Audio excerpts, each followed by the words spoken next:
Bonjour et bienvenue à ce nouveau rendez-vous de l'actualité. Je suis Camille Janniot. Bonjour à toutes, bonjour à tous, je suis Benoît Coriou. Et aujourd'hui, la baisse de la natalité en France, enjeux et défis. Alors, comme vous le voyez, le plan démographique 2050 annoncé par Catherine Vautrin au mois de janvier 2025 a fait couler beaucoup d'encre dans les médias. Cela remet en première place le réarmement démographique voulu par Emmanuel Macron. Mais Benoît, pourquoi une telle préoccupation des politiques publiques sur ce sujet ? Alors, les indicateurs démographiques sont alarmants. Comme vous le voyez, l'évolution du nombre de naissances en France diminue grandement ces dernières années. Si on prend un point haut dans les années 70, on était à environ 888 000 naissances. En 2010, le point le plus haut récent, on était à 832 000 naissances. En 2024, nous sommes à 663 000 naissances. On a donc, en moins de 15 ans, une baisse de 20%. En outre, le taux de fécondité, qui est un indicateur important, est historiquement bas. En 2024, il est de 1,62 enfants par femme. Pour revenir à un taux à peu près idem, on doit se remettre en 1919 avec un taux de 1,59 enfants par femme, soit juste à la sortie de la Première Guerre mondiale. Cette baisse est-elle équivalente sur tout le territoire ? Alors, effectivement, il y a une inégalité sur les territoires. La baisse est plus importante dans les territoires ruraux, moins 8%, que par rapport aux territoires urbains avec moins 5%. Et cela donc engendre quelques problématiques. Merci donc pour cette présentation. Nous demanderons donc comment la baisse de la natalité en France impacte-t-elle le modèle social et économique français et quelles sont les réponses que les politiques publiques pourraient y apporter. Dans un premier temps, nous nous interrogeons sur les conséquences de cette baisse de la natalité sur le modèle social français. Alors, effectivement, la baisse de la natalité va bouleverser la démographie. On a un début de phénomène de papy burst. En effet, les projections ont établi un équilibre naturel qu'on retrouve dans beaucoup d'études. L'équilibre naturel, c'est donc la natalité auquel on retranche le taux de mortalité. En 2023, l'équilibre naturel est de 47 000, alors qu'il était en 2014 de 250 000. On divise donc par 5 ce montant. Un autre phénomène important, c'est l'inversion de la pyramide des âges. On dénombre un déficit de 40 à 50 000 naissances par an pour pouvoir régénérer une nouvelle génération. Et alors, quelles en sont les conséquences sur le financement du système ? Alors, forcément, il y a aussi un déséquilibre du financement des dépenses sociales. Comme on le voit dans les éléments du corps, il y a un ratio important, celui du nombre de cotisés par rapport au nombre de retraités. Les projections sont là aussi alarmantes. À l'horizon de 2070, il y aurait 1,76 cotisants par retraité. En 2024, nous sommes à 2,5 cotisants par retraité. Si on prend pour exemple les années 90, le nombre de cotisants par retraité était de 4. Et en outre, il va y avoir une pression budgétaire forte sur la sécurité sociale. Comme vous le savez, un vieillissement de la population engendre de plus fortes dépenses sur la santé, la retraite, mais également la dépendance. Et ça représente plus de 80% des dépenses. Toutefois, il est important de différencier les effets dans le temps, puisque en effet, à court terme, nous observerons bien cet accroissement des dépenses sur la sécurité sociale dont tu viens de nous parler, mais dans le même temps, des excédents budgétaires pourraient se manifester sur les postes de dépenses consacrés aux jeunes et à la petite enfance. Donc à court terme, le résultat pourrait être ambivalent, mais néanmoins, à moyen terme, c'est là que nous observons les premières conséquences négatives. Le solde naturel pourrait ainsi devenir rapidement négatif et atteindre son point le plus bas selon les projections en 2060, en attendant moins 166 000 personnes. Ça engendrerait également une perte de PIB potentiel qui pourrait atteindre 3 points en 2040 si le taux de fécondité descendait à 1,3 enfants par femme. Et rappelons-en, nous n'en sommes pas si loin. Enfin, à long terme, là aussi, on observerait des conséquences durables puisque ça aurait un poids sur la croissance potentielle.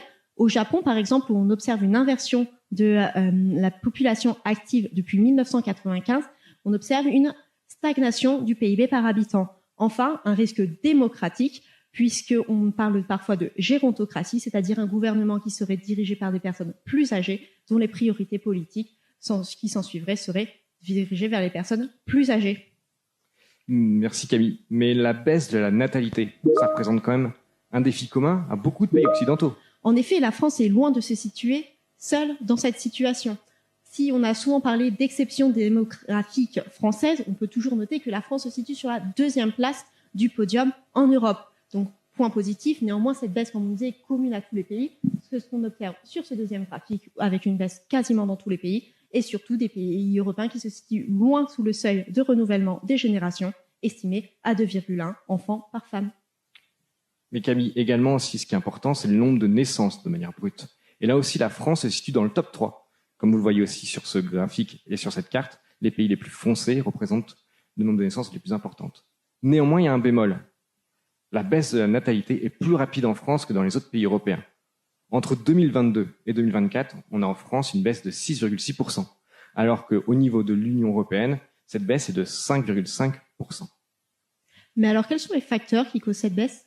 Alors, il y en a 3 déjà. La déconjugalité. On a une augmentation de 15 points du nombre de familles monoparentales en 40 ans. En 1980, le nombre de familles monoparentales, c'était 10%. En 2020, c'est 25%. Un deuxième point important, c'est les difficultés économiques. On a une inflation grandissante, plus 2% en 2024, mais sur l'année 2023-2022, l'inflation était aussi un fort thème d'actualité. Une hausse des loyers, plus 33% en 20 ans. Et puis quelque chose aussi d'important, c'est dans les modes de vie, il y a un report de la maternité. L'âge moyen du premier enfant était en 1994 à 28,8 ans. En 2024, il est de 31,1 ans. Et ça, forcément, un impact en termes de fertilité, n'est-ce pas Camille ? En effet, et les problèmes d'infertilité sont une préoccupation croissante des politiques publiques récentes.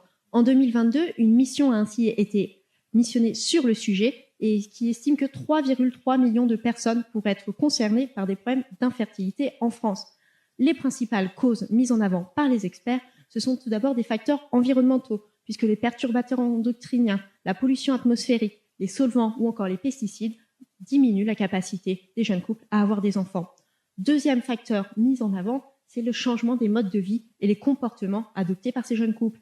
La consommation de tabac, de cannabis, une obésité ou au contraire une anorexie prolongée, ainsi que des troubles de l'alimentation ou l'exposition à de fortes chaleurs pour les jeunes hommes entraînent une diminution de la capacité à avoir des enfants. Enfin, troisième facteur mis en avant, ce sont les facteurs d'origine médicale, avec notamment des maladies telles que l'endométriose, les IST ou les SPOC. Mais si on parle beaucoup de cette infertilité subie, il y a un autre sujet dont on parle de plus en plus, c'est l'infécondité volontaire. Autrement dit, le non-désir d'enfant exprimé par certaines femmes. Si ce non-désir d'enfant est quelque chose d'extrêmement croissant dans la société, puisqu'il est passé de 2% en 2006 à 13% en 2022 des jeunes femmes qui s'expriment sur ce non-désir d'enfant, on peut estimer qu'il reste résiduel. Et enfin, quels sont les facteurs qui motivent ce non-désir d'enfant ? C'est tout d'abord la volonté de privilégier son épanouissement personnel pour les jeunes femmes en âge de procréer. La deuxième raison, ce sont des motifs climatiques et politiques. Et enfin, des raisons financières et familiales. Mais Camille, quels sont les leviers qui permettraient d'assurer la soutenabilité du système français ? En effet, face à une baisse de la natalité qui est amenée à durer, il faut envisager quels sont les leviers pour maintenir la soutenabilité du système. Le premier, ce serait de jouer sur une hausse de la productivité. Néanmoins, on le sait, ce facteur est difficile à activer pour les politiques publiques et il n'existe pas de baguette magique. Le deuxième levier, c'est le recours à l'immigration. Là aussi, il s'agit d'un débat clivant qui nécessite des débats sociétaux importants. Enfin, le troisième levier, ce sont les politiques natalistes. Mais enfin, là encore, il y a des leviers qui sont plus importants et plus utiles que d'autres. Le premier levier sur lequel agir, c'est favoriser la conciliation entre la vie professionnelle et la vie familiale. C'est également agir en faveur de l'égalité entre les hommes et les femmes. Et enfin, d'améliorer les conditions matérielles d'existence des jeunes couples et jeunes adultes en âge de procréer. C'est vrai, Camille, quand on parle de conciliation de la vie familiale et de la vie professionnelle, ça peut être des activités périscolaires, mais également aussi en termes de travail, des horaires variables, le télétravail qui peut favoriser la natalité.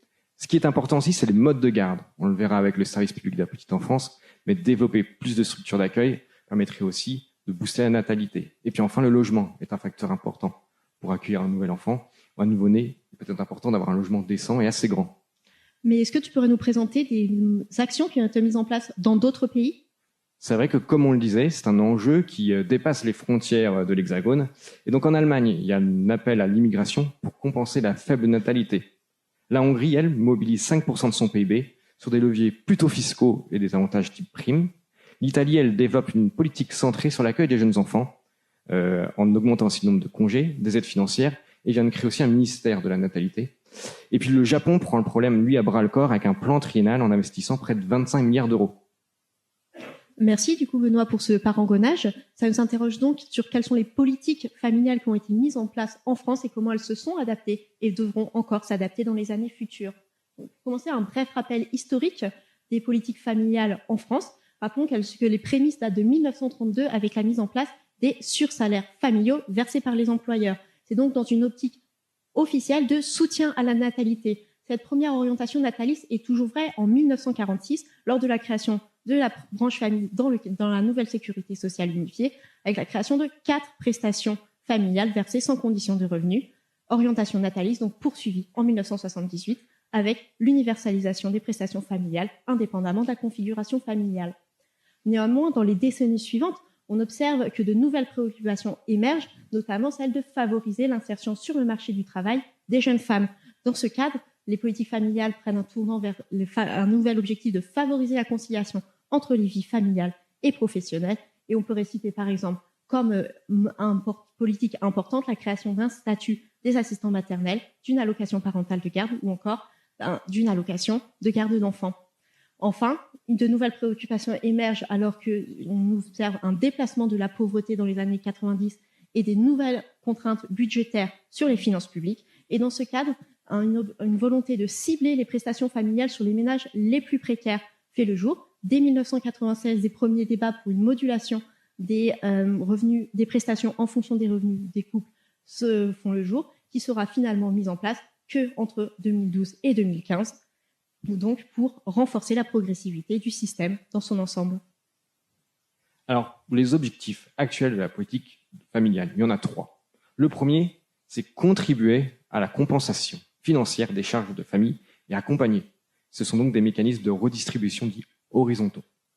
En parallèle, on l'a déjà dit, favoriser la conciliation entre la vie familiale et la vie professionnelle, notamment avec des lois pour l'emploi. C'est une politique de l'emploi adaptée. Enfin, aider les familles les plus vulnérables avec des redistributions, des mécanismes plutôt verticaux. Mais il y a un vrai enjeu fort qui est comme sous-jacent, qui est de garantir la pérennité de la branche à moyen et long terme. D'ailleurs, à ce sujet, Camille, aurais-tu des éléments, des données financières à partager avec nous ? Absolument. Les politiques familiales en France, c'est 2,2% du PIB qui est consacré, soit 3 670 € versés par enfant. C'est donc un montant qui est conséquent et qui se divise d'une part dans le périmètre cœur, donc les prestations familiales que l'on connaît, et à la fois dans un périmètre élargi qui n'en représente pas moins de 40% et qui correspond à toutes les prestations définies par la configuration familiale de votre foyer. Donc des avantages fiscaux, mais également des avantages familiaux de retraite notamment. Donc comme je disais, 2,2% du PIB, c'est conséquent, mais cela situe la France dans la moyenne des pays européens, tant en termes de PIB que des dépenses par enfant. Si on rapproche donc la carte qui est à notre droite de la première carte sur la fécondité dans les pays, on observe donc qu'il y a une absence de corrélation entre le montant des dépenses publiques consacrées aux politiques familiales et donc au soutien à la natalité et le taux de fécondité effectif. C'est donc bien davantage des facteurs sociétaux, des facteurs, donc des mentalités qui influencent la volonté d'avoir des enfants et le taux de natalité final plutôt que des prestations en espèces. Mais Camille, à qui bénéficient ces prestations ? En effet, puisque tu nous as souligné qu'il y avait plusieurs objectifs aux politiques familiales. Alors soulignons que l'objectif de redistribution horizontale est bel et bien acquis, puisque 91% des familles nombreuses sont bénéficiaires nettes du système socio-fiscal français. D'autre part, cela a un rôle important dans la réduction de la pauvreté, donc dans une redistribution qui est verticale.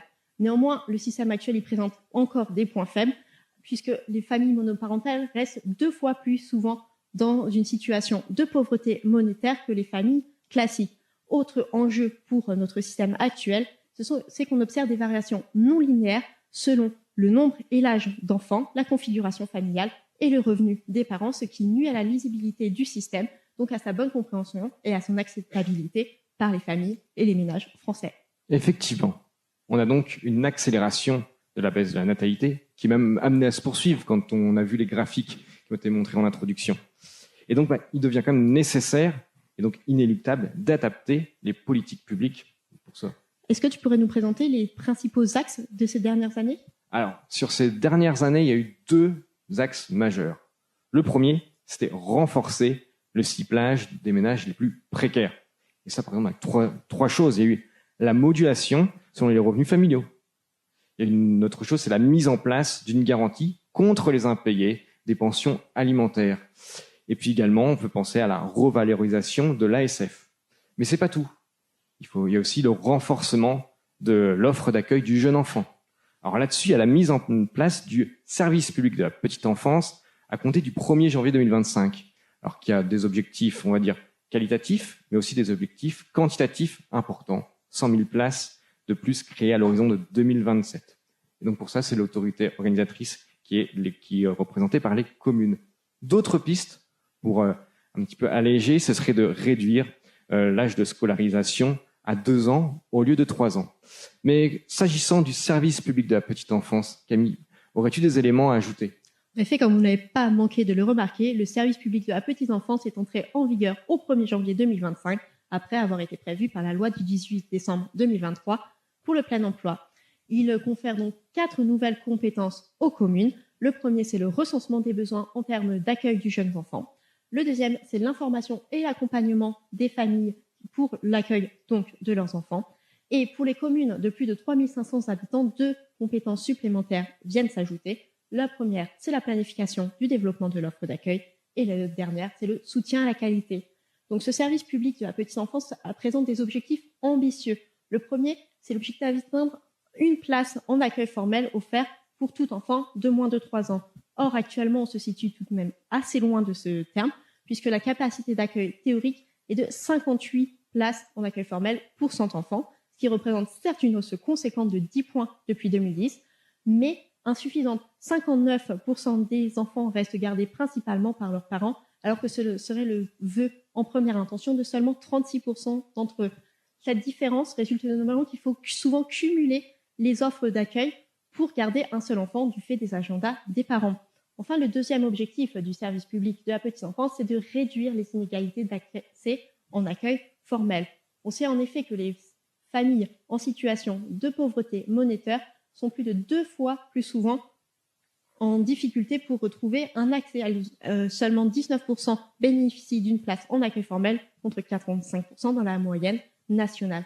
Enfin, le reste à charge est aussi, lui, grandement variable, à la fois selon le revenu des parents, ce qui traduit une progressivité positive du système, mais également selon le mode d'accueil, qui, lui, est moins souvent à la main des familles. Ainsi, un mode d'accueil en établissement d'accueil du jeune enfant a un reste à charge très inférieur à un mode d'accueil à domicile.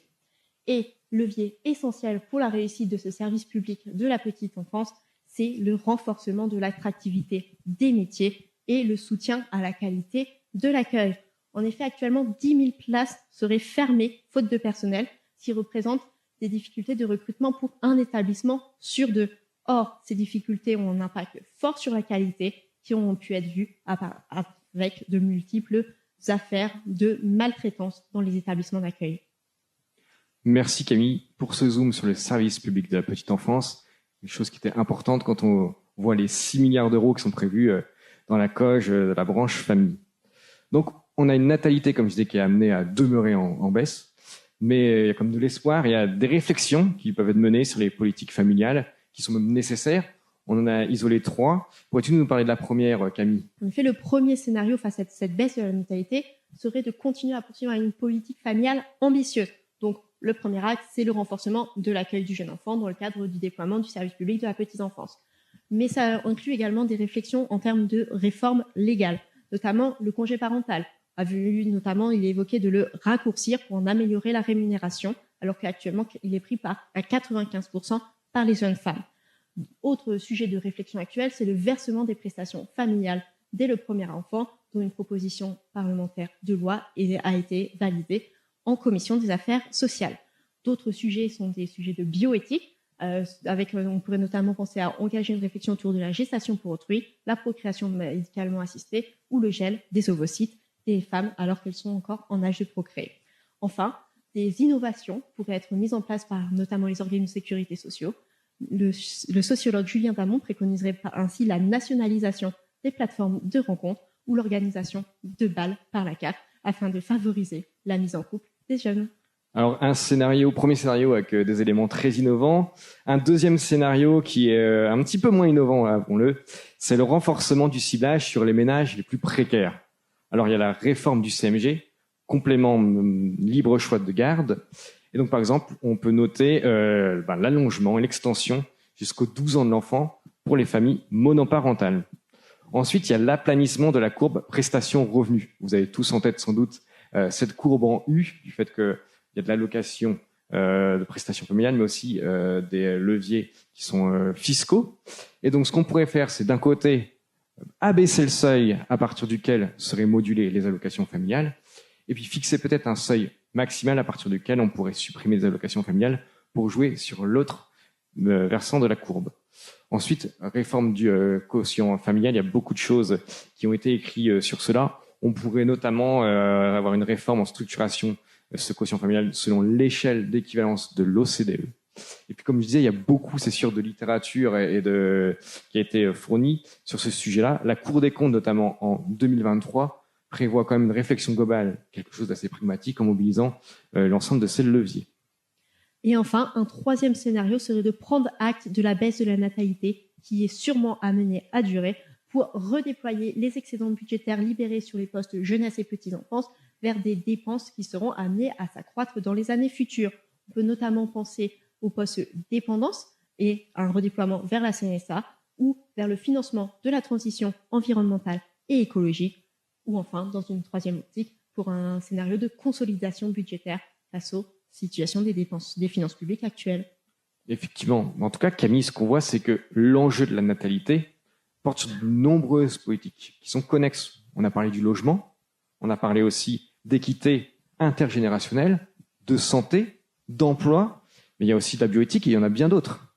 Et en effet, et en conclusion, on pourra dire que la natalité n'est pas un sujet à réserver aux seules familles, mais qui nécessite une articulation de l'ensemble des acteurs, publics, privés, employeurs, sanitaires et autres. On vous remercie pour votre attention et on reste disponible pour répondre à vos questions.